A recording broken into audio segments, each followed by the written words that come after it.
Hello friends, welcome to அம்மா spicy kitchen. இன்னைக்கு நம்ம ஜவ்வரிசியில் நல்ல மொறு மொறுன்னு வடை எப்படி ரெடி பண்ணுறதுன்னு பார்க்கலாம் ஃப்ரெண்ட்ஸ். காலையில் பிரேக்ஃபாஸ்ட்டுக்கும் சாப்பிட்லாம், இல்லை ஈவினிங்கில் சூடான டீ கூட சாப்பிட்றதுக்கு அட்டகாசமான டேஸ்ட்டில் இருக்குங்க. இந்த ஜவ்வரிசி வடை பார்த்தீங்கன்னா வெளி லேயர் நல்ல கிறிஸ்பியாகவும் உள் பக்கம் சீஸ் மாதிரி ரொம்பவே சாஃப்டாக வர்றதுக்கு எந்தெந்த பொருட்கள் எந்த அளவில் சேர்க்குற டீட்டெயில்ஸ் எல்லாம் இந்த வீடியோக்குள்ளே பார்க்கலாங்க. கூடவே இந்த வடைக்கு தொட்டு சாப்பிட்றதுக்கு பெஸ்ட் காம்பினேஷன் க்ரீமியான க்ரீன் சட்னி கூட செய்யலாங்க. ரெசிபி பிடிச்சிருந்தா ஒரே ஒரு லைக் மட்டும் கொடுங்க ஃப்ரெண்ட்ஸ். வாங்க எப்படி ரெடி பண்ணுறதுன்னு பார்க்கலாம்.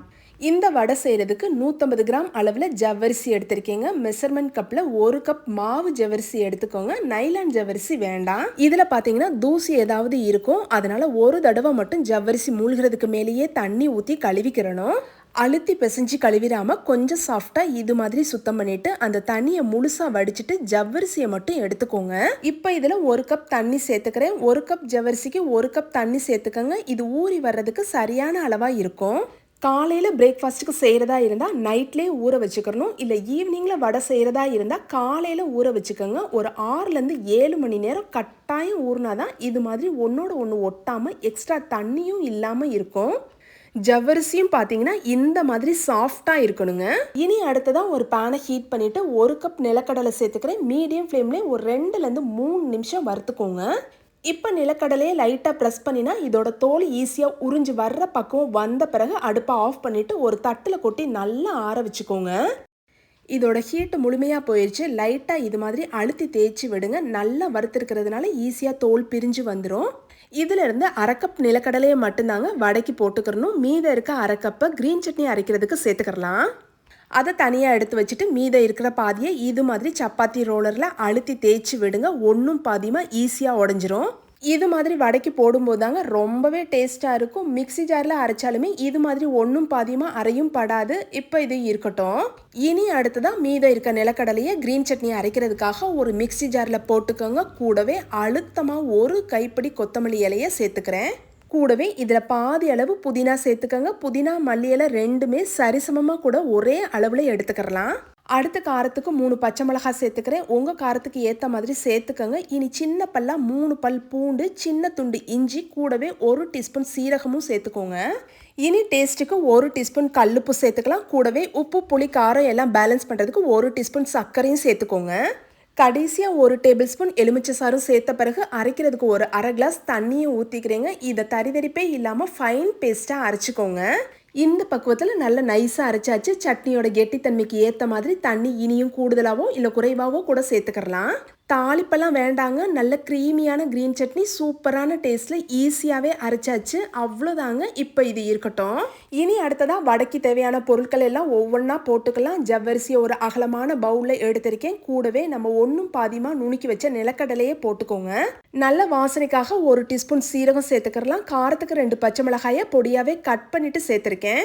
வேறு காரப்பொடி ஒன்றும் போடுறது இல்லைங்க, அதனால இந்த அளவு சேர்த்துருக்கேன். குழந்தைகளுக்கு கொடுக்குறதா இருந்தால் கொஞ்சம் கம்மி பண்ணிக்கோங்க. அடுத்து கொஞ்சமாக மல்லி இலை, 1 தண்டு கருவேப்பிலையும் சுத்தம் பண்ணிவிட்டு பொடியாக கட் பண்ணிவிட்டு போட்டுக்கிறலாம். இப்போ டேஸ்ட்டுக்கு 1 டீஸ்பூன் தூளுப்பு போட்டுக்கோங்க. இனியும் தேவைப்பட்டால் டேஸ்ட்டு பார்த்துட்டு சேர்த்துக்கிறணும். இனி அடுத்ததாக 150 கிராம் உருளைக்கிழங்கு வேக வச்சு எடுத்திருக்கேன். ஜவ்வரிசி எந்த அளவு எடுத்தோமோ அதே அளவு உருளைக்கிழங்கும் எடுத்துக்கிறணும். இதிலிருந்து பாதி கிழங்கு சின்ன ஹோல் இருக்க துருவிட்டு சேர்த்துக்கோங்க. மீதம் இருக்க பாதியை கையிலே ஒன்றும் பாதியமாக இது மாதிரி மசிச்சுட்டு சேர்த்துக்கிறணும். வடை சாப்பிடும்போது சின்ன சின்ன பீஸு கிடைக்கும், அது ரொம்பவே டேஸ்ட்டாக இருக்குங்க. இந்த வடையோட வெளி லேயர் இன்னுமே கிறிஸ்பியாக இருக்கிறதுக்காக 2 டேபிள் ஸ்பூன் அரிசி மாவு சேர்த்துக்கிறேன். லாஸ்ட்டாக ஒரு புளிப்பு டேஸ்ட்டுக்காக பாதி லெமன் ஜூஸும் சேர்த்துக்கிறலாம். இதெல்லாம் சேர்த்த பிறகு நல்லா கலந்து விட்டு பிசைஞ்சுக்கிறணும். நம்ம சேர்த்த உப்பு லெமன் ஜூஸ் எல்லாம் ஜவ்வரிசியோட எல்லா பக்கமும் படுற மாதிரி திருப்பி திருப்பி விட்டு பிசைஞ்சுக்கோங்க.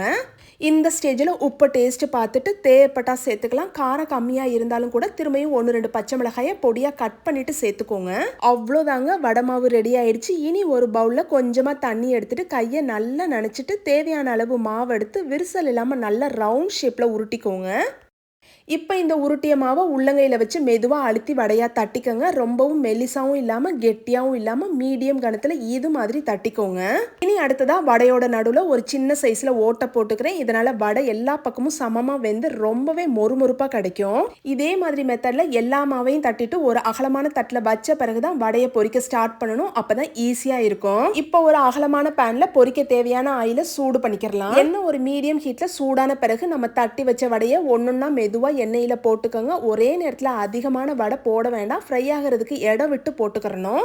இனி அடுத்ததாக உடனே கரண்டியை உள்ளே விட்டு திருப்பி விட வேண்டாம். ஒரு 30லேருந்து 40 செகண்ட் ஒரு பக்கம் நல்லா வெந்த பிறகு அடுத்த பக்கம் மெதுவாக திருப்பி விட்டு வேக விடணும். தீ அதிகமாக இருந்தாலும் வெளிப்பக்கம் வந்து உள்ளே வேகாமல் இருக்கும். லோ ஃப்ளேமில் இருந்தாலும் வடை அதிகமான எண்ணெயை குடிக்குங்க. அதனால ஒரு மீடியம் ஃப்ளேம்லேயே வச்சு வேக விடுங்க.